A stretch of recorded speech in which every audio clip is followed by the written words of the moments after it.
எல்லோருக்கும் வணக்கம். ஜெய்பீம்பா ரொம்ப ரொம்ப மகிழ்ச்சியான ஒரு தருணம். அட்டகத்தியில் சிவகுமார் சார் கூட ஆரம்பித்த இந்த ஜேர்னி அண்டு ஞானவேல் சார் மூலமாக ரொம்ப ரொம்ப ஸ்ட்ராங்காக வந்து இந்த தமிழ் சினிமாவுக்கு நான் வந்து அறிமுகமானேன். ஸோ அந்த அட்டகத்தையுமே வந்து ஒரு அன்காம்ப்ரமைஸ்டு ஒர்க்கு, அதை அக்செப்ட் பண்ணிக்கிட்டு எனக்கு ஒரு பெரிய சப்போர்ட் கொடுத்து இவ்வளோ தூரம் கொண்டு வந்து என்னுடைய வளர்ச்சியில் மிக முக்கியமான ஒரு ஆளாக ஞானவேல் சார் இருக்கார். அவரை மறக்கக்கூடாது அப்படின்றதுக்காக உருவாக்கப்பட்டது தான் தங்கலான் அப்படின்னு நான் நினைக்கிறேன். ஏன்னா அவர் கூட நான் நிற்கணும் அப்படின்னு ஆசைப்பட்டேன். தங்கலான் படம் வந்து அவர் கூட தான் நான் சார்பட்டா முடிஞ்சதுக்கப்புறம் வந்து எனக்கு நிறைய வாய்ப்புகள் வந்தது. நிறைய பேர் வந்து படம் பண்ணலான்னு கேட்டாங்க. லைக் அந்த டைமில் வந்து நான் வந்து ஞானவேல் சார் கூட தான் நான் படம் பண்ண போகிறேன் அப்படின்னு சொல்லிட்டு நான் வந்து முடிவெடுத்தேன். அவர் கூட சேர்ந்து இருக்கணும்னு நான் அந்த தருணத்தில் நான் வந்து விருப்பப்பட்டேன். இந்த படம் ஆரம்பிக்கிறப்ப கூட நிறைய பேர் வந்து என்கிட்ட பேசினாங்க, ஏன் ஞானவேல் கூட ஒர்க் பண்ணணும், நிறைய ப்ராப்ளம் இருக்குது அதெல்லாம் சொன்னாங்க. ஆனால் வந்து நான் அவர் கூட பண்ணணும்னு சொல்லிட்டு நான் முடிவெடுத்துட்டேன். ஏன்னா எனக்கு தோணுச்சு அது அப்படி இருக்கணும் அப்படின்னு நான் நினச்சேன். எனக்கு வேறு எதுவுமே தோணலை, ஞானவேல் சார் கூட நிற்கணும் அப்படின்ற மாதிரி எனக்கு தோணுச்சு. ஸோ அவர் கூட நான் நின்னேன். அண்டு அப்படி நின்னதுக்கு அவர் செஞ்ச விஷயம் வந்து சாதாரண விஷயம் இல்லை அப்படின்னு நான் நினைக்கிறேன். தங்கலான்ற ஒரு படம் வந்து நான் இப்படி எடுக்க போகிறேன், இந்த மாதிரி ஒரு ஸ்கிரிப்ட் அப்படின்றப்போ வந்து பட்ஜெட்டில் வந்து சில பிரச்சனைகள் இருந்தது. ஆனால் வந்து ஞானவேல் சார் வந்து படம் முடிகிற வரைக்கும் லைக் வந்து எந்த பிரச்சனையும் இல்லாமல் அண்ட் வந்து நான் நினச்ச ஒரு படத்தை ஒரு அன்காம்ப்ரமைஸ்டாக எடுக்கிறதுக்கு பெரிய சப்போர்ட் பண்ணியிருக்காரு. அண்ட் வந்து இது வந்து ரொம்ப சாதாரண விஷயம் இல்லை, அண்ட் வந்து பெரிய விஷயம் சார். அண்ட் வந்து நீங்கள் சப்போர்ட் பண்ணதுக்கு வந்து என்னுடைய மிகப்பெரிய நன்றிகள். அந்த நன்றியை நான் வெற்றியாக கொடுக்கணுன்னு தான் ஆசைப்பட்றேன். உண்மையிலேயே வந்து ரொம்ப சுயநலமாக இருக்கக்கூடாதுன்னு நான் நினைக்கிறேன். ஏன்னா வந்து ஒரு டிரெக்டராக சில ஆர்டிஸ்டிக் ஃப்ரீடம் இருக்கும். அந்த ஃப்ரீடமை நான் யூஸ் பண்ணிக்கணும் மட்டும் நான் நினைக்கல. இதை ஒரு தயாரிப்பாளராக நீங்கள் என்னை நம்பினதுக்கு, ஒரு அண்ணனாக என்னை நீங்கள் வந்து நம்பினதுக்கு, அண்ட் ஒரு தம்பியாக உங்களுக்கு ஒரு வெற்றியை கொடுக்கணும்னு சொல்லிட்டு நான் வந்து ஆசைப்படுறேன். நிச்சயமாக இந்த படம் உங்களுக்கு ஒரு நீங்கள் நம்ம நினைக்கிற ஒரு வெற்றியை கொடுக்கும் அப்படின்னு நான் நம்புகிறேன். அந்த வெற்றியை உங்களுக்கு வாங்கி தருவேன் அப்படின்ற ஒரு பெரிய நம்பிக்கை எனக்கு இருக்குது. ரொம்ப மகிழ்ச்சி எனக்கு வந்து நீங்கள் சப்போர்ட் பண்ணது. ஏன்னா ஒரு தயாரிப்பாளராக நான் பார்க்கல, அண்ட் வந்து ஒரு மிகப்பெரிய எனக்கு ஒரு சப்போர்ட்டராக தான் நான் பார்க்குறேன். Thank you Gnanavel sir. And Gnanavel sir கூட இருக்கிற நேஹா மேடம் அண்ட் வந்து தனஞ்சயன் சார், அந்த டீம் எல்லாருக்குமே வந்து ஸ்டுடியோ கிரீன் டீம் எல்லாருக்குமே பெரிய நன்றிகள். நிச்சயமாக இந்த படத்தை வந்து சரியான இடத்துல நீ கொண்டு போய் சேர்ப்பீங்க அப்படின்ற பெரிய நம்பிக்கையோடு இருக்கிறோம். அண்டு ரொம்ப தேங்க்யூ. அண்ட் அவருக்கு சப்போர்ட்டாக இருக்கிற சக்தி உங்களுக்கும் என்னுடைய நன்றி. அண்டு ரொம்ப தேங்க்ஸ். அண்ட் என்னென்னா சினிமாவை நம்ம பார்க்குறோம். சினிமா வந்து நம்ம லைஃப்பில் வந்து பயங்கரமாக ஒரு இன்ஃப்ளூயன்ஸ் பண்ணுது. ஸோ அந்த சினிமாவை எப்படி பயன்படுத்தணும், சினிமா என்னவா இருக்குது அப்படின்றத வந்து ஒரு என்ன சொல்கிறது, நான் காலேஜ் ஆஃப் ஃபைன் ஆர்ட்ஸ் படிக்கிறப்போ அந்த சினிமாவை சரியாக புரிஞ்சுக்கிட்டு தான் நான் சினிமாவுக்குள்ளேயே வந்தேன். நான் ஏதோ கமர்ஷியல் திரைப்படங்களை பார்த்து இல்லை வந்து நிறைய டைரக்டர்ஸ் வந்து சொல்லுவாங்க, சின்ன வயசுலேருந்தே படம் பார்த்தாங்க, சின்ன வயசுலேயே தியேட்டருக்கு போவாங்க, படமாக பார்த்துட்டு இருப்பாங்க, பார்த்து படம் பண்ண வந்தேன்னு வந்து சொல்லுவாங்க. ஆனால் நான் அப்படி இல்லை. நான் காலேஜ் ஆஃப் ஃபைன் ஆர்ட்ஸ் உள்ளே போனதுக்கப்புறம் தான் ஃபர்ஸ்ட் டைம் ஃபிலிம் ஃபெஸ்டிவல்னு சொல்லிட்டு ஒன்று நடத்துனாங்க. அந்த ஃபிலிம் ஃபெஸ்டிவலில் நான் பார்த்த உலக திரைப்படங்கள் தான் என்னை வந்து உருவாக்குச்சு. அதுதான் நான் இங்கே வந்து நின்றுருக்கேன். அதில் முக்கியமாக சில படங்கள் இருக்குது, children of heaven, life is beautiful, cinema paradise, ஒரு ரன்ரோலா ரன் சொல்லிட்டு இந்த படங்கள் எல்லாத்துக்கும் ஒரு ஈரானிய திரைப்படங்கள், இந்த படத்தில் எல்லாத்துக்குமே என்னென்னா ரொம்ப சோஷியலாக அந்த சமூகத்துடைய பிரதிபலிப்பாக அந்த திரைப்படங்கள் வந்து இருந்தது.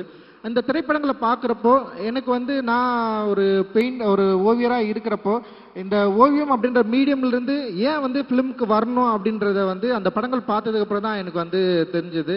ஸோ நம்ம வந்து படம் எடுத்தால் நம்முடைய பிரச்சனைகளை வந்து பிரதிபலிக்கலாம், நம்ம லைஃப்பை வந்து பேசலாம், நம்மளுடைய சொல்லப்படாத கதைகளை வந்து நம்ம வந்து சினிமாக்குள்ளே சொல்லலாம். அண்ட் சினிமா வந்து ரொம்ப ஒரு பாப்புலராக பவர்ஃபுல்லான மீடியமாக இன்னைக்கு வந்து இருக்குது. அந்த மீடியமாக நம்ம வந்து கையில் எடுக்கிறப்போ நம்மளுடைய பிரச்சனைகளை, நம்ம சொல்லப்படாத அந்த வரலாறை மக்கள்கிட்ட ஈஸியா கொண்டு போய் சேர்க்கிற ஒரு டூலா இந்தியாவில் சினிமா இருக்கிறதுனால தான் நான் சினிமாவை தேர்ந்தெடுத்தேன். சினிமாவை நான் தேர்ந்தெடுத்தேன், சினிமா என்ன தேர்ந்தெடுக்கல. நான் அதை உங்களுக்கு நான் சொல்ல விரும்புறேன். நான் ஏன்னா இங்க சொல்லப்படாத கதைகள் நிறைய இருந்தது, எழுத்து வடிவிலே எழுதப்படாத கதைகள் இருந்தது, வரலாற்றிலேயே குறிக்கப்படாத நிறைய பகுதிகள் இருந்தது. வரலாறு படிக்கிறப்போ என்னுடைய இந்த வரலாற்றில் நான் யார் என்பது எனக்கு ஒரு மிக முக்கியமான கேள்வியா இருந்தது. இந்த வரலாற்றில் நான் ஏன் இப்படி இருக்கிறேன், எனக்கு ஏன் இந்த மாதிரியான பிரச்சனைகள் இருக்கு, என்னோட சேர்ந்து என்னோட மக்களுக்கு ஒரு பெரிய பகுதி மக்களுக்கு ஏன் இப்படி ஒரு அநீதி இழைக்கப்பட்டிருக்கு, ஏன் இங்க ஒரு செப்பரேஷன் இருக்கு, ஏன் இங்க இவ்வளவு பாகுபாடு இருக்கு, ஏன் இங்க இவ்வளவு பிரிவினை இருக்கு, இந்த கேள்விகளுக்கான பதில வரலாற்று நம்ம தேடுறப்ப பாத்தீங்கன்னா வரலாறு என்பதே ஒன் சைடடா இருக்கு.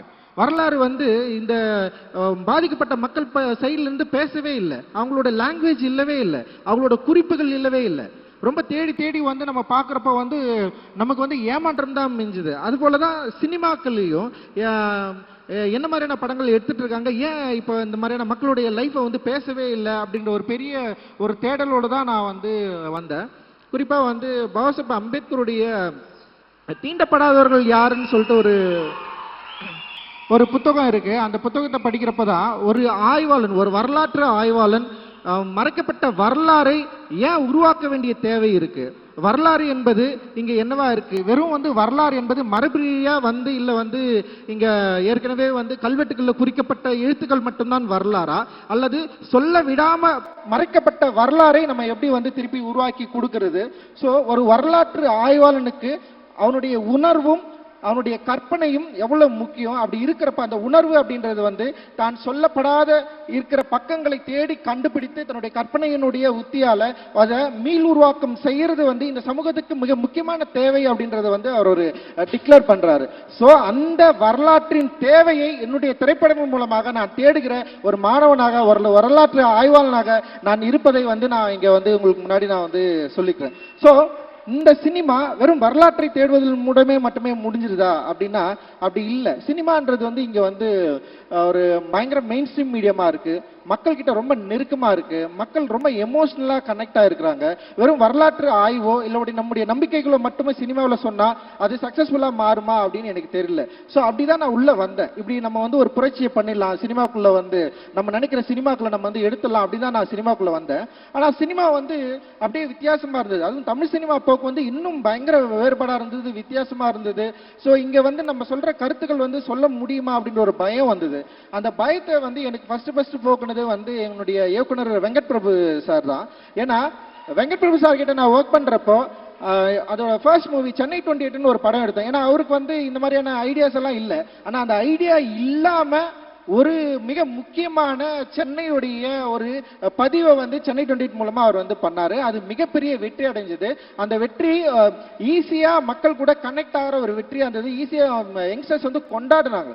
அப்ப நான் பாக்குறப்போ அந்த சென்னை 28 லைஃபும் என் லைஃபும் வேற வேற இல்லை, ரொம்ப கிட்டத்தட்ட ஒரே மாதிரியான வாழ்க்கை இருந்தது. அந்த பசங்களோட வாழ்க்கை முறையும் என் வாழ்க்கை முறையும் வேறவே இல்லை. அப்போ ஒரு கொண்டாட்டத்தை, ஒரு மகிழ்ச்சியை சொல்ல விடாத கதைகள் மூலமா நம்ம சொல்றப்போ ஈஸியா ஆடியன்ஸை நம்மளால கனெக்ட் பண்ணிக்க முடியும் அப்படின்றத விபி சார் கிட்ட தான் நான் கத்துக்கிட்டேன். அப்படி கத்துக்கிட்டதுனால நான் ஏற்கனவே எழுதின சில கதைகளை விட்டு அட்டக்கத்தின்னு சொல்லிட்டு ஒரு கதையை நான் எழுதினேன். கிட்டத்தட்ட என்னுடைய லைஃப்ல இருந்து நான் நிறைய எடுத்து அதை ஒரு சினிமாவா மாத்தி எனக்கு நல்ல ஞாபகம் இருக்கு. சிவி சார் கிட்ட அந்த கதை சொல்றப்போ அவர் அவருக்கு பிடிச்சிருந்தாலுமே அந்த கதையை ஆரம்பிக்கிறதுல அவருக்கு நிறைய தயக்கங்கள் இருந்தது. அப்ப நானும் மோசஸும் என்ன பண்றோம்னா ஒரு பெரிய லெட்டர் எழுதி அனுப்புறோம். அந்த லெட்டர் தான் சினிமா பண்றதுக்கான ஒரு வாய்ப்பை கொடுத்தது. ஸோ அந்த லெட்டர்ல என்னோட கான்பிடென்ட்டை சொன்னேன், இந்த சினிமா டெஃபினட்டா மக்களுக்கு பிடிக்கும், நாங்க எங்க ஒரு கிரவுண்டை தான் எதிர்பார்த்துட்டு இருக்கோம், நாங்க பிளேயர்ஸ் ரெடியா இருக்கிறோம், எங்க கிட்ட பால் வந்தா டெஃபினட்டா நாங்க கோல் அடிச்சிருவோம்னு சொல்லிட்டு ஒரு லெட்டர் ஒன்று எழுதி அனுப்பிச்சேன். அந்த லெட்டர் தான் அந்த படம் எடுக்கிறதுக்கான ஒரு வாய்ப்பு இருந்தது. மோசஸ் அவன் தான் எழுதினா, அதை இங்கிலீஷ்ல அவனுடைய இங்கிலீஷ்ல எழுதினா. ஸோ அப்படிதான் நாங்க அந்த படம் ஆரம்பிச்சோம். ஸோ அந்த படம் அட்டக்கத்தி ஆடியன்ஸ் கிட்ட கனெக்ட் ஆச்சு, அந்த லைஃபை அக்செப்ட் பண்ணாங்க. ஸோ அந்த லைஃபை அக்செப்ட் பண்ண உடனே எனக்கு ஒரு பெரிய நம்பிக்கை வந்தது. அந்த நம்பிக்கையின் மூலமா அடுத்தது மெட்ராஸ்ன்னு ஒரு படம் பண்றேன். மெட்ராஸ் படம் பண்றப்போ ஃபர்ஸ்ட் படத்துல எனக்கு சில பயங்கள்லாம் இருந்தது. ஆனா மெட்ராஸ் படம் பண்றப்போ ஞானல் சார் கிட்ட சொன்னேன், இந்த படம் நிச்சயமா ஒடுக்கப்பட்ட மக்களை பற்றி தான் நான் எடுக்கிறேன், இது ஒரு தலித் பெர்ஸ்பெக்டிவ் படம் தான், நீங்க இதை புரிஞ்சுக்கணும்னு சொல்லிட்டு சொல்லி புரிய வச்சு ஞானல் sir and Prabhu and Karthi sir 3 பேருக்குமே நான் வெளிப்படையா நான் சொன்னேன். ஏன்னா அப்படி சொல்லாம எடுக்கிறதுனால சில பிரச்சனைகள் வரலாம். ஆனா நான் வந்து இதுதான் இப்படிதான் ஒரு படம் எடுக்க போறேன், இதுதான் நான் சொன்னேன். அதை சரியா புரிஞ்சுக்கிட்டு எனக்கு வந்து ஒரு பெரிய ஒரு கமர்ஷியலான ஒரு பெரிய வெற்றியை கொடுக்குற ஒரு மெட்ராஸ் என்ற ஒரு பெரிய ஸ்டேஜை வந்து எனக்கு வந்து ஏற்படுத்தி கொடுத்தாங்க. அப்படிதான் வந்து மெட்ராஸ் வந்து உருவாச்சு. அண்ட் வந்து அதுக்கப்புறம் வந்து கபாலி அண்ட் வந்து உங்களுக்கே தெரியும் சூப்பர் ஸ்டார் அவர்கள் மெட்ராஸ் என்ற ஒரு படம் அவருக்கு பிடிச்சனால தான் என்னை கூப்பிட்டு கொடுத்தாரு. எனக்கு வந்து அவர் கூட ஒர்க் பண்றதுல பயம் இருந்தது. பட் ஆனால் வந்து அவருக்கு மெட்ராஸ் ரொம்ப பிடிக்கும், என்னுடைய அரசியல் ரொம்ப பிடிக்கும். அப்படிதான் எனக்கு வந்து கபாலி கொடுத்தாரு. கபாலி வெற்றி அடைஞ்சதுனால தான் வந்து காலான்ற ஒரு படத்தை வந்து கொடுத்தாரு. அந்த படத்தை ஒட்டி தான் வந்து சார்பட்டா பரம்பரை. ஸோ இப்படி தான் அதுக்கப்புறம் வந்து நட்சத்திரம் நகர்கிறது அண்ட் தம்மம் இதெல்லாமே நான் வந்து ஒர்க் பண்ணேன். இது எல்லாமே என்னன்னா என்னுடைய தேடல் தான், வரலாற்றில் நான் யார் என்பதை தேடுகிற படங்களாக தான் இது எல்லாமே இருந்தது. ஸோ இப்படி இருக்கிறப்ப தான் வந்து விக்ரம் சார் வந்து என்னை வந்து கூப்பிட்டாரு. நம்ம வந்து சார்பட்டா படம் முடிஞ்சதுக்கப்புறம் வந்து சேர்ந்து ஒர்க் பண்ணலான்னு சொன்னார். எனக்கு வந்து ஏன்னா விக்ரம் சாரை வந்து எனக்கு பல வடிவங்களில் பிடிக்கும், பல கேரக்டர்லாம் பிடிக்கும். அவர் வந்து எப்படின்னா மற்ற கமர்ஷியல் ஆக்டர்ஸ் மாதிரி நான் வந்து சாரை நான் பார்த்ததில்லை. ஏன்னா அவர் வந்து அந்த கேரக்டருக்காக தன்னை வந்து என்ன சொல்றது அதை மாற்றிக்கிற விதம் இருக்குது இல்ல. இப்போ ஐ படத்துல வந்து ஒரு சின்ன போர்ஷன் தான் வரும், அதுக்காக வந்து ஒருத்தர் வந்து இப்படி ஒருத்தர் நிப்பாரா, கிறிஸ்டியன் பெல் மாதிரி ஒருத்தர் வந்து ஒல்லி ஆகி இந்த அளவுக்கு மயக்கம் அடைகிற அளவுக்கு பல்லெல்லாம் விழுந்து இப்படி ஒரு ஆக்டர் வந்து பண்ண முடியுமா அப்படின்றது இருக்குல்ல. அண்ட் வந்து இந்த கலையை நேசிக்கிற ஒரு பயங்கரமான ஒரு கலைஞன் கூட வந்து சேர்ந்து ஒர்க் பண்றது வந்து இட் இஸ் நாட் அது ரொம்ப ஈஸியானது கிடையாது. எனக்கு ரொம்ப சவாலா இருந்தது. நான் யோசிச்சேன், ஏன்னா விக்ரம் சார் மாதிரி ஆட்கள்லாம் முதல்ல வந்து நம்ம ஒர்க் பண்றப்ப ஃபர்ஸ்ட் நம்ம சொல்றதை அவர் கேட்கணும், அவர் கேட்பாரா. ஏன்னா வந்து பொதுவாக வந்து ஒரு டிரெக்டருக்கே இருக்கிற ஒரு விஷயம் நம்ம எழுதிட்டோம், அந்த எழுதுனதை நம்ம சொல்றத கேட்டு பண்ணணும். ஏன்னா அவருக்குன்னு சில டிமாண்ட் இருக்கும், அந்த டிமாண்டை நம்ம மேல வந்து ஃபோர்ஸ் பண்ணாருன்னா என்னால் இது பண்ண முடியாது அப்படின்ற மாதிரி நான் யோசிச்சேன். அப்படி நான் மீட் பண்றப்பவே வந்து நான் அது அவருக்கும் நான் வந்து கொஞ்சம் நான் சொல்ல ட்ரை பண்ணேன். அப்புறம் வந்து அது அவர் புரிஞ்சுக்கிட்டாரு அப்படின்னு நினைக்கிறேன். அப்புறம் நான் சூர்யானா கிட்ட நான் சொன்னேன், நான் பர்சனலா நான் இந்த மாதிரி ஒரு ஆள்னா நான் வந்து கொஞ்சம் இப்படி எதிர்பார்ப்பேன் அப்படின்னு சொன்னேன். இல்லை அவர் என்ன சொன்னார்னா, நீங்க ஒன்றும் கவலைப்படாதீங்க, விக்ரம் சார் பயங்கர சப்போர்ட்டிவா இருப்பாரு அப்படின்னு சொன்னாரு. அண்ட் வந்து நான் கதை கூட எனக்கு சரியா சொல்ல வரல, அப்படிதான் நான் ஒரு கதையை சொன்னேன் நானு. ஆனா அந்த கதையை வந்து என்னோட ஆத்மாவுக்குள்ள இருந்து புரிஞ்சுட்டாரு அப்படின்னு நான் நினைக்கிறேன் ஆக்சுவலி. ஏன்னா என்னுடைய வார்த்தைகள்ல இருந்து ஒரு விஷயத்தை புரிஞ்சுக்கிறது ரொம்ப ரொம்ப கஷ்டம். நான் ரொம்ப வீக்கான வேர்ட்ஸை வந்து நான் செலக்ட் பண்ணுவேன். என்னால் வந்து வேர்டை வந்து அவ்வளவு என்னால் வந்து கரெக்டாக செலக்ட் பண்ண முடியாது நான் பேசுகிறப்போ இல்லை கதை சொல்கிறப்போ. ஏன்னா என்னுடைய உலகத்திலிருந்து நான் வந்து ஆப்ரேட் ஆவேன். அப்படி ஆப்ரேட் ஆகிறத வந்து அவர் சரியாக புரிஞ்சுக்கிட்டாரு அப்படின்னு எனக்கு தோணுச்சு. அண்ட் விக்ரம் சார் வந்து ஒத்துக்கின உடனே உண்மையிலே வந்து ஒரு பெரிய சவால் அன்னைக்கு தான் எனக்கு என் லைஃப்பில் வந்து ஸ்டார்ட் ஆச்சு அப்படின்னு நான் நினைக்கிறேன் நான் ஆக்சுவலி. ஏன்னா ஒரு ஒரு ஒரு கலைஞன், ஒரு அச்சாசலான ஒரு கலைஞன் ஒரு ஆர்ட்டுக்காக தன்னை அர்ப்பணித்தவரை நான் வந்து ஹேண்டில் பண்றது வந்து it is not a easy choice. And வந்து அது வந்து அவ்வளவு கஷ்டமான ஒரு விஷயம் அப்படின்றது எனக்கு தெரியும். ஸோ அவரை வந்து இந்த கதாபாத்திரங்களை வந்து கதாபாத்திரமா மாற்ற வைக்கிறது அப்படின்றது ஒரு பெரிய சேலஞ்சா நான் வந்து யோசிச்சேன். ஸோ அவருக்கு அதை கொடுக்கணும், அதே நேரத்தில் ஒரு ஜனரஞ்சகமா மக்கள்கிட்ட ஈஸியா அப்ரோச் பண்ற ஒரு வடிவமாகவும் அந்த கதை இருக்கணும் அப்படின்னு நான் நினைச்சுதான் வந்து அந்த கதையை வந்து நான் ஒர்க் பண்ணேன். அந்த கதையை எழுதி முடிச்சதுக்கு அப்புறம் வந்து அந்த கதை வந்து என்னை வந்து பல இடங்கள்ல வந்து என்னை வந்து டிராவல் பண்ணிச்சு. நான் நிறைய விஷயங்களை வந்து நான் வந்து தெரிஞ்சுக்கிட்டேன். அந்த கதை எழுதுறப்போ என் கூட இருந்த தமிழ் பிரபா அண்ட் வந்து அழகப்பெருவன் அண்ணா இவங்க கூட வந்து பெரிய டிஸ்கஸ் பண்ண, தமிழ் பிரபாவும் எனக்கும் வந்து பெரிய டிஸ்கஷன் ஆச்சு.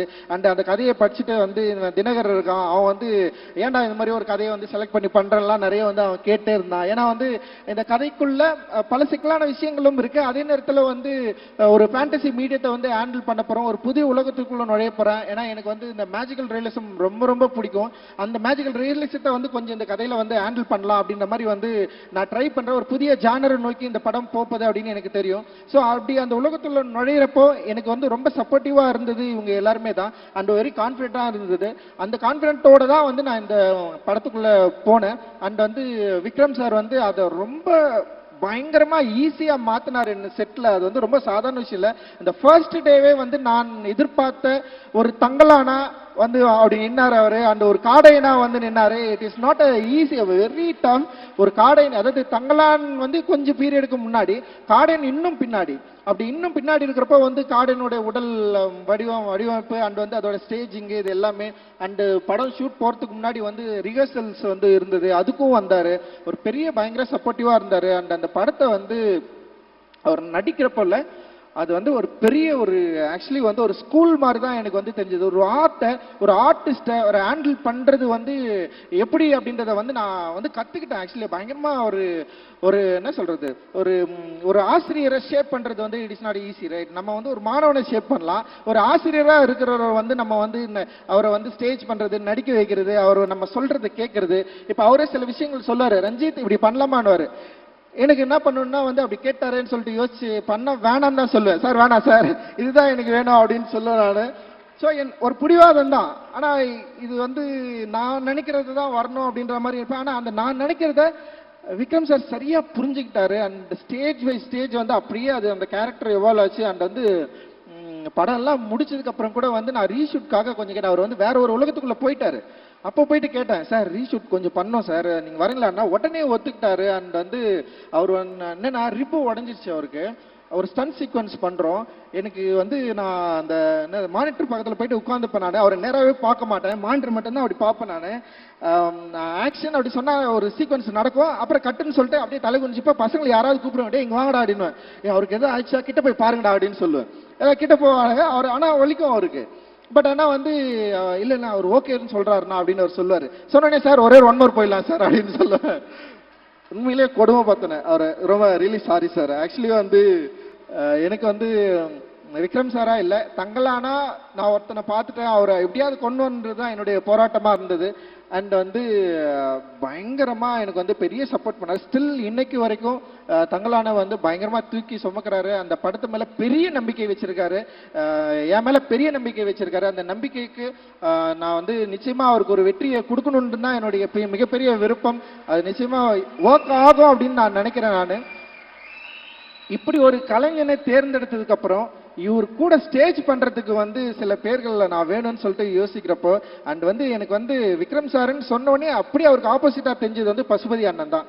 லைக் வந்து பசுபதி அண்ணன் மாதிரி எல்லாம் வந்து ஒரு ஆள் வந்து வாய்ப்பே கிடையாது. நம்ம வந்து நடிக்கணும்னுலாம் சொல்ல வேண்டிய அவசியமே இல்லை, இதுதான் கேரக்டர் அப்படின்னு சொன்னோடனே இந்த படத்துல வந்து ஒரு கிங்குன்னு ஒரு கேரக்டர் அப்படியே வந்து நின்னாரு. அதோட லாங்குவேஜ், அந்த என்ன சொல்றது, அந்த டைலாக்ட் வந்து செம்ம மாடுலேஷனை கொண்டு வந்தாரு. புதிய ஒரு நடிப்பு பரிணாமத்தை வந்து காட்டினாரு. அண்ட் வந்து அந்த ப்ராசஸ்ல அவர் இந்த படத்தை எவ்வளவு நம்பினாரு, எப்படி வந்து அந்த இப்ப தங்கலானுக்கு ஆப்போசிட்டா வந்து ஒரு கெங்குன்னு ஒருத்தர் வேணும்ன்றதுல வந்து பயங்கரம் புரிஞ்சுட்டு செம்ம ஒர்க் வந்து பண்ணிருக்காரு. ரொம்ப கஷ்டப்பட்டாரு. பசுபதி அண்ணனுக்கும் வந்து ஒரு அவருடைய உடல் உபாதை பிரச்சனைகளை மீறி வந்து அந்த இடத்துல அந்த ஸ்டேஜ் பண்ணதுல அந்த ஆக்டிங்ல அவர் என்ன பண்ணுவாருன்னா அப்படியே சைலண்டா எல்லாரையும் வாட்ச் பண்ணிட்டே இருப்பாரு. அவர் டயலாக் இல்ல அவருடைய சீக்வன்ஸ் அப்படின்னு வரப்ப வந்து எல்லாரையும் வந்து காம்படிட் பண்ணி பயங்கரமா அப்படி நிற்பாரு. அவரு ஒவ்வொரு விஷயத்திலும் வந்து அவ்வளவு ஒரு போட்டி மனப்பான்மையோட வந்து நடிச்சாரு அவரு. அண்ட் வந்து என்னால அது பயங்கரமா ஃபீல் பண்ண முடிஞ்சது. நிச்சயமா பசுபதி அண்ணா ஒர்க் வந்து உங்களுக்கு எல்லாருக்கும் இந்த படத்துல பயங்கரமா பிடிக்கும் அப்படின்னு நான் வந்து நம்புறேன். அண்ட் வந்து பார்வதி அண்ட் மாளவிகா ரெண்டு முக்கியமான ஒரு நிறைய பெண்கள் கேரக்டர்ல இந்த படத்துல இருக்கு. அண்ட் அரசாணியா நடிச்ச பிரீத்தி, இவங்க எல்லாருமே வந்து பயங்கரமா பண்ணிருப்பாங்க. அண்ட் பார்வதி வந்து நான் பூ படத்துல இருந்தே நான் வந்து ஃபாலோ பண்றேன். பார்வதி நம்ம நடிக்க கூப்பிடணும்னா அதுக்கு ஏற்ற மாதிரி நான் ஒரு ஒரு ஒரு ஒர்க்கை எழுதணும் அப்படின்னு சொல்லிட்டு நான் வெயிட் பண்ணேன். ஸோ நான் எழுதி முடிச்சதுக்கு அப்புறம் வந்து பார்வதி நடிச்சாதான் நல்லா இருக்கும்னு சொல்லிட்டு பயங்கர வாண்டிங்கா அவங்கள வந்து அப்ரோச் பண்ணேன். அண்ட் வந்து அவங்களும் வந்து அதை வந்து அக்செப்ட் பண்ணாங்க. அண்ட் ஸ்பாட்ல வந்து பெரிய சப்போர்ட்டிவா இருந்தாங்க. அந்த கங்கம்மாவை தேடுறதுக்கு வந்து அவங்க முயன்ற விதம் அண்ட் வந்து பார்வதி நிறைய கம்ப்ளைண்ட் பண்ணிட்டே இருந்தாங்கல்ல, நான் ஏன் பேச மாட்டேன்றா பார்க்க மாட்டேன். இந்த படம் வந்து ஒரு கருணையற்ற மனிதனா இருந்தால் தான் எடுக்க முடியும் அப்படின்னு எனக்கு வந்து தோணுச்சு. ஒரு நார்மலா இருந்தா நம்மளால எடுக்கவே முடியாதுன்னு சொல்லிட்டு ரொம்ப கஷ்டப்பட்டுட்டே இருப்பேன். நிறைய வந்து ஒன் மோர் டேக் போவோம், எக்கச்சக்கமான டேக்ஸ் போவோம். இவங்க மட்டும் இல்லாம வந்து சப்போர்ட்டிங் ஆக்ட்ரஸா நடிச்ச நிறைய பேர் இருக்கிறாங்க. எல்லாருமே பிரில்லியன்ட் ஆக்டர், வேற லெவல் ஆக்ட் பண்ணிருப்பாங்க. நீங்க அந்த படத்துல பாத்தீங்கன்னா எவ்ரி ஃப்ரேம்ஸ் வந்து அவங்க நடிச்சுட்டே இருப்பாங்க. ஸோ அவங்க எல்லாரையும் நடிக்க வச்சுட்டு ஒரு பெரிய கூட்டத்தை நடிக்க வைக்கிறது, அவங்களுக்கு வந்து அந்த எனர்ஜி வந்து எல்லா ஷாட்லயும் இருக்கணும். நம்ம வந்து திருப்பி திருப்பி ஒன் மோர் போயிட்டே இருப்போம், அவங்கள நடிக்க வச்சுட்டே இருக்கணும். அது வந்து ஒரு நார்மலான மனுஷனா இருந்தா பண்ண முடியாது. ஸோ நான் என்ன பண்ணேன்னா எல்லாரையும் நான் ஹர்ட் பண்றேன்னு சொல்லிட்டு எனக்குள்ள பயங்கரமா நான் ரொம்ப ஹர்ட் ஆயிட்டேன். நான் அப்படி கிடையவே கிடையாது. என் படம்னா ரொம்ப ஜாலியா எடுப்பேன், சந்தோஷமா இருப்போம் நாங்க எங்க செட்ல. பட் ஆனா வந்து இவ்வளவு ஹர்ட் பண்ணி பண்ணதுனால என்னால பேச முடியல. எப்படியாவது வந்து நல்லா எடுத்துடணும், இவ்வளவு கஷ்டப்படுறாங்க, இவ்வளவு அவங்களுடைய எஃபர்ட்டை போடுறாங்க, அதனால வந்து எப்படியாவது படத்தை நல்லா எடுத்துடணும், சரியா வந்துடணும் படம்னு சொல்லிட்டு அந்த மன உளைச்சிக்குள்ள போயிட்டு நான் கிட்டத்தட்ட வந்து அந்த படம் முடிகிற வரைக்குமே அந்த ஜேர்னி தான் இருந்தது. அந்த நேத்து கூட வந்து ஞானல் சார் கேட்டாரு, என்னங்க இன்னும் ஒரு மாதிரி இருக்கிறீங்க, ஜாலியாகன்னு சொன்னாரு. என்னால முடியல. படம் ரிலீஸ் ஆயிட்டு மக்கள் பார்த்து அதை அக்செப்ட் பண்ற வரைக்கும் வந்து நான் அதுக்குள்ளதான் இருப்பேன் அப்படின்னு நான் நினைக்கிறேன். அண்ட் வந்து மாளவிகாவுடைய அவங்க உள்ள வந்தது, அவங்க போட்ட எஃபர்ட் அண்ட் வந்து ரொம்ப சாதாரணமா நான் நடிச்சிட்டேன் அந்த கேரக்டர் பண்ண முடியும்னு சொல்லிட்டு. பட் ஆனா வெரி வெரி டஃப்பான ஒரு கேரக்டர். அவங்க அதை வந்து தூக்கி சுமந்தாங்க, அவங்களால முடியல. அவங்க கை காலெல்லாம் உதறும், கையெல்லாம் வலிக்கும், ரொம்ப பெயினா இருக்கும். ஆனாலுமே நான் வந்து ஒன் மோர் கேட்டே இருப்பேன். அவங்க பண்ணிட்டே இருந்தாங்க. அவங்களுக்கு வந்து பயங்கர சப்போர்ட்டிவா அந்த ஸ்டன் மாஸ்டர் நம்ம சாம் இருக்காரு. சாம் வந்து ஒரு கரடு முரடான ஆளு. நான் எடுறான்னா எல்லாரையும் அடிச்சு போட்டு நிற்பாரு. அப்படியே எல்லாம் அப்படியே எல்லாருமே அடிப்பட்டு தான் விழுவாங்க. ஆனா வந்து அவ்வளவு சப்போர்ட்டிவா இருந்தாரு. And thank you Malavika. அண்ட் நீங்க and Daniel your star. Daniel எப்படின்னா வந்து லாங்குவேஜ் பிரச்சனை, அப்புறம் டேனியலுக்கும் நமக்கும் கல்ச்சர் பிரச்சனை. டேனியல் பிரிட்டிஷ் இட்டாலியன், அங்கிருந்து இவர் வராரு. பாலா இருக்கிறான் பாரு, பாலாவுக்கு தெரிஞ்ச இங்கிலீஷ்ல டேனியலுக்கு ஒன்று சொல்லி கொடுப்பான். நான் ஒன்று கேட்பேன், பாலா அவனுக்கு தெரிஞ்ச இங்கிலீஷ்ல டேனியலுக்கு ஒன்று சொல்லுவான். அப்படி ஒரு பிரச்சனை நடக்கும். அப்புறம் நான் போய் கேட்பேன், டேனியல் கிட்ட சொல்லுவேன், டேனியல் இப்படி பண்ணுன்னு சொன்னா பாலா கூப்பிடுவான், பாலா நீ இதுதான்டா சொல்லு அப்படின்னு. உடனே பாலா சொல்லுவேன், அண்ணா நீங்க ஸ்கிரிப்ட்ல இதுதானே நான் எழுதிருக்கிறீங்க அப்படின்னா, டேய் அது இல்லடான்னு சொல்லி. ஸோ ஒரு அண்ட் டேனியல் வந்து அந்த கேரக்டர் வந்து வேற மாதிரி வந்து ஒர்க் பண்ணிப்பாரு. Thank you Daniel. And Hari and Ashokan. ஹரியெல்லாம் வந்து நான்லாம் யோசிக்கவே மாட்டேன். அவர் கேரக்டர் எழுதிட்டேன், இது பண்ணணும், ஹரியால முடியும்னா அவன் பண்றான். அண்ட் அந்த மாதிரி ஒரு கேபபிளான பயங்கரமான ஆர்டிஸ்ட். அண்ட் அசோகன்லாம் வந்து வேற லெவல்ல போறான். அண்ட் முத்துக்குமார், எவ்ரிதிங் எல்லாருமே. இப்போ எங்க பூர்வதாரணி நடிச்சிருக்கு, அப்புறம் வேங்கமலானையோ யாழினி நடிச்சிருக்கு, அப்புறம் குட்டி பொண்ணு ஒன்று நடிச்சிருக்கு. எல்லாருமே வந்து ஆக்டரா நடிச்சவங்க. முக்கியமா என்னன்னா அந்த பேக்ரவுண்ட் ஆர்டிஸ்ட். ஏன்னா இவங்க எல்லாருமே வந்து என்னன்னா பேக்ரவுண்ட் ஆர்டிஸ்ட் நீங்க பாத்தீங்கன்னா படத்துல வந்து ரொம்ப சாதாரணமா அவங்களுடைய வேலையை ரொம்ப பயங்கரமா பண்ணியிருப்பாங்க. வேற லெவல் எக்ஸ்ட்ரானரி ஒர்க். அண்ட் அவங்க பட்ட கஷ்டம் அதெல்லாம் ரொம்ப சாதாரண விஷயம். அதெல்லாம் வந்து நம்ம வந்து சொல்ல முடியும். அடிபட்டு ஓடுவான் ஒருத்தன், அப்படியே பார்க்காம கண்டுக்காம திரும்பிடுவேன் நான். அப்படி ஒருத்தர் மயக்கச்சி விழுந்துருவாரு, நான் என்ன பண்றதுன்னே தெரியாது. ஆனா வந்து உடனே நான் வந்து ஷூட் ஆரம்பிக்கணும். ஸோ ஒரு அந்த அளவுக்கு வந்து ஒரு மோசமா தான் நடந்துக்கிட்டேன். Really sorry. நீங்க ஆனா பெரிய லெவலில் எனக்கு வந்து சப்போர்ட் பண்ணீங்க. அண்ட் தேங்க்யூ ரொம்ப நன்றி. அண்ட் வந்து என்னுடைய டெக்னீஷியன்ஸ் வந்து அண்ட் கிஷோர் வந்து என்னுடைய கனவை சுமந்த கிஷோர்னு நான் சொல்லலாம். கிஷோரா இருக்கட்டும், அண்ட் எடிட்டர் இருக்காங்கல்ல செல்வா, 2 பேரும் வந்து பயங்கர. அந்த ஆர்ட் டைரக்டர் வந்து மூர்த்தி சாரு வேற லெவல்ல வந்து அவங்க எல்லாமே வந்து எனக்கு வந்து பெரிய சப்போர்ட் பண்ணாங்க. அப்புறம் வந்து உமா இருக்காங்க, அண்ட் வந்து அறிவு அண்ட் மௌனன் யாத்திரிகன் அண்ட் எல்லாருமே வேற லெவல்ல வந்து நமக்கு வந்து சப்போர்ட் பண்ணாங்க. அண்ட் மியூசிக் டைரக்டர் வந்து அந்த ஜிவியை பொறுத்த வரைக்கும் என்னன்னா எனக்கு வந்து நான் சந்தோஷ் கூட தொடர்ந்து ஒர்க் பண்ணதுனால எனக்கு ஒரு ஒர்க் ஸ்டைல் இருந்தது. அண்ட் ஜிவி சார் எப்படின்னா வந்து பயங்கரமான ஒரு ஃப்ரெண்ட்லியா ரொம்ப என்ன சொல்றது, அவரோட டியூன்ல எல்லாம் என்னை கூப்பிட்டு உட்கார வச்சு இப்படி பண்ணலாம் அப்படி பண்ணலாம்னு சொல்லி லிரிக் இந்த மாதிரி எல்லா விஷயத்துலயும் வந்து பயங்கர ஃப்ரீடமா இருந்தாரு. அண்ட் என்னன்னா நான் என்ன நினைக்கிறேன், நான் என்ன சினிமா உருவாக்க நினைக்கிறேன், என்னோட ஃபிளேவர் என்ன, எனக்கு என்ன இருக்கிற ஒரு பாலிடிக்ஸை சரியா புரிஞ்சுக்கிட்டு அவருடைய அந்த வரிகள்ல இருந்து அந்த மியூசிக்ல இருந்து அந்த படத்தை வந்து உருவாக்குறதுல வந்து மிகப்பெரிய சப்போர்ட்டிவா இருந்தாரு. அண்ட் என்ன சரியா புரிஞ்சுக்கிட்டாரு, என்னோட எமோஷனை ரொம்ப கரெக்டா புரிஞ்சுக்கிட்டு மியூசிக்கா வந்து வெளிப்படுத்திருக்காரு. அண்ட் அவரோட டீம் வேற லெவல் டீம் அவர் வந்து வச்சிருக்காரு. அண்ட் வந்து அவங்களுக்கு எல்லாருக்குமே நான் இந்த டைம்ல வந்து நான் தேங்க்ஸ் சொல்லிக்கிறேன். அண்ட் பெரிய சப்போர்ட் என்னுடைய அந்த உதவி இயக்குநர்களுக்கு எல்லாருக்குமே நன்றி. எல்லாரும் வந்து உங்களை வாழ்த்துறாங்க. அதே மாதிரி நீங்க எல்லாருமே நல்ல படமா எடுத்து பெரிய லெவல்ல வரணும் அப்படின்னு நான் நினைக்கிறேன். அண்ட் நிறைய இப்ப ஸ்டில் ராஜா அண்ணன் அண்ட் வந்து இப்ப ஸ்ரவன் காஸ்டியூம் டிசைனர் இருக்காங்க, அனிதா மனைவி அனிதா வந்து காஸ்டியூம் டிசைன் பண்ணிருக்காங்க, அண்ட் ஏகாம்பரம் வந்து பண்ணிருக்காங்க. அண்ட் பயங்கரமா சூப்பரான ஒர்க். அண்ட் நான் மகிழ்ச்சி சிரிக்கிறேன், அடி என் பொண்ணு சிரிக்கிறேன். அண்ட் வந்து ஸோ எல்லாரையும் விட்டுனா யாராவது யாரு முனி அண்ணா, சந்திரா அண்ணாலாம் செம சூப்பராக ஒர்க் பண்ணியிருந்தாரு. அண்ட் ராஜேஷ் என்னது ராபினா மேனேஜர்ஸ், ஓகே ராபினும் பயங்கரமா பண்ணிருந்தான். ராபின்லாம் வேற லெவல். மேனேஜர்ஸ் எல்லாருக்குமே அவங்க தூங்கவே இல்லை. மேனேஜர்ஸ் எல்லாருமே ரூபேஷ்ல இருந்து அண்ட் நம்ம சிவா, அப்புறம் வந்து இவன் சிவா, பரத், காமராஜ், அது மாதிரி நிறைய பெரிய டீமு அண்டு எல்லாருமே வந்து செம்ம சூப்பராக ஒர்க் பண்ணி பெரிய லெவல் சப்போர்ட் பண்ணாங்க.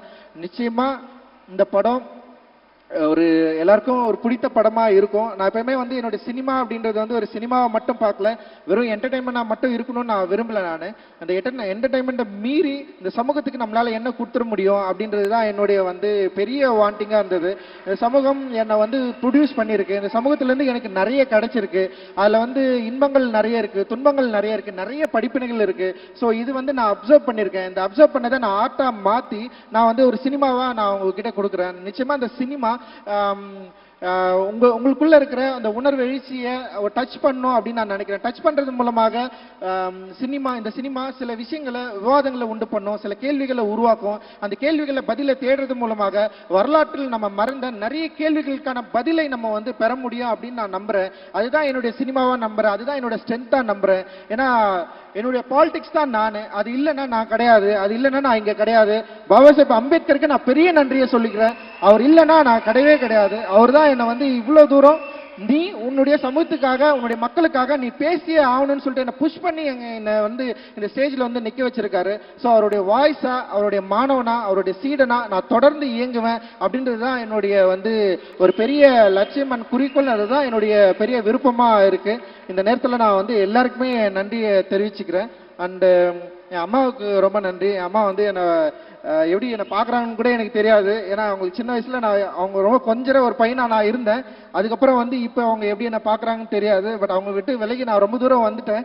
ஆனாலுமே வந்து அம்மான்ற ஒரு இருக்குல்ல, அது செம சூப்பராக எமோஷ்னலானது. அது அவங்க கிட்ட பேசுகிறப்போ ஒரு சின்ன ஒரு ஆசுவாசம் கிடைக்கும். அப்போதான் நான் ஒரு பையனாவே உணர்வேன், அப்போதான் நான் மனுஷனாவே உணர்வேன். அது வரைக்கும் நான் மனுஷனாவே இல்லை, ஏதோ ஒரு ஜோன்ல ஏதோ ஒரு வாழ்க்கையை நான் வாழ்ந்துட்டு இருக்கிறேன். ஆக்சுவலி அப்படியே போயிட்டு இருக்கிறேன் நான். அண்ட் வந்து அது அம்மா கிட்ட பேசுறப்போ நான் ஒரு சின்ன பையனா, ஒரு பிள்ளையா அப்படி வந்து அம்மா கிட்ட இருக்கிறேன். எங்க அம்மா ஆடுறாங்க. அதாவதுமா ஸோ அப்புறம் விஎஃப்எக்ஸ் டீம் இது மாதிரி நிறைய பேர் வந்து பெரிய அளவில் வந்து உழைச்சிருக்கோம். அண்ட் டிசைனர் கபிலனுக்கு வந்து நான் பெரிய நன்றியை தெரிவிச்சுக்கிறேன். கபிலனோட ஒர்க் வந்து ஃபினாமினல்.